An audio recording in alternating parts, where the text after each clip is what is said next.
ఈటల మాటల్లో మార్పు పార్టీ మార్పుకి సంకేతమా? ఇంతకీ ఈటల రాజేందర్ మీ పార్టీలోనే ఉంటాడా లేక పోతాడా? ఇదే ఇప్పుడు తెలంగాణ రాజకీయాల్లో హాట్ టాపిక్. ఎప్పుడూ ధైర్యంగా నిదర్శనాలతో మాట్లాడే ఈటల రాజేందర్ గారు ఇప్పుడు కాళేశ్వరం ప్రాజెక్టు గురించి మాట్లాడిన తీరు చాలా మందిలో సందేహాలకు దారితీస్తోంది. ఒక్కసారి గమనించండి.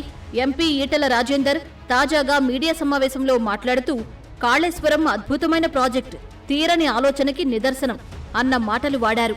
ఇదే కాళేశ్వరం ప్రాజెక్టును గతంలో బీజేపీ తరపున ఆయన తీవ్రమైన స్కామ్ అంటూ వర్ణించిన సందర్భాలు ఉన్నాయనే సంగతి మర్చిపోకూడదు. ఇప్పుడు ఇలా మారిన తీరు చూస్తుంటే రాజకీయ విశ్లేషకుల నోట కొత్త మాట వినిపిస్తోంది.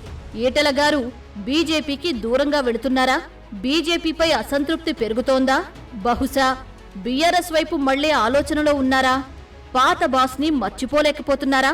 ఇదే కాదు, ఇటీవల చాలా కార్యక్రమాల్లో కేసీఆర్ గారిపై ఈటల గారు ప్రశంసలు కురిపించిన మాటలు వినిపించాయి. ప్రాజెక్టు కాంక్రిటైజేషన్ అద్భుతం, కేసీఆర్ జ్ఞానమున్న ముఖ్యమంత్రి అనే పదాలు రాజకీయంగా చాలా చెప్పేలా ఉన్నాయి. పార్టీ మార్పునకి ఇదో సాఫ్ట్ లాంచ్ ఫేజ్ అనిపిస్తోందా?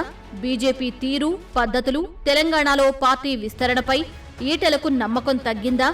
లేక బీజేపీలో తనకు తగిన స్థానం లేకపోవడమే కారణమా? పార్టీ కేడర్లోనూ ఈ విషయంపై చర్చ జరుగుతోంది. ఇతడి మాటలు ఇప్పుడు కలిపేస్తే మనల్ని వదిలి తిరిగి మన పాత బాస్ దిశగా మళ్లేలా ఉన్నాడా అనే మాటలు వినిపిస్తున్నాయి. ఈటల రాజేందర్ ఒకప్పుడు కేసీఆర్కు వాణిజ్య స్నేహితుడు, తర్వాత రాజకీయంలో శత్రువయ్యారు. ఇప్పుడు అదే బాస్ని మళ్లీ మెచ్చుకోవడం ఇది వ్యూహమా? మారుతున్న రాజకీయంలో సర్దుబాటా? లేక తిరిగి చేరేందుకు సున్నితమైన సంకేతమా? ఒక్క మాటలో ఇదేమి ద్వంద్వ వైఖరి ఈటల గారు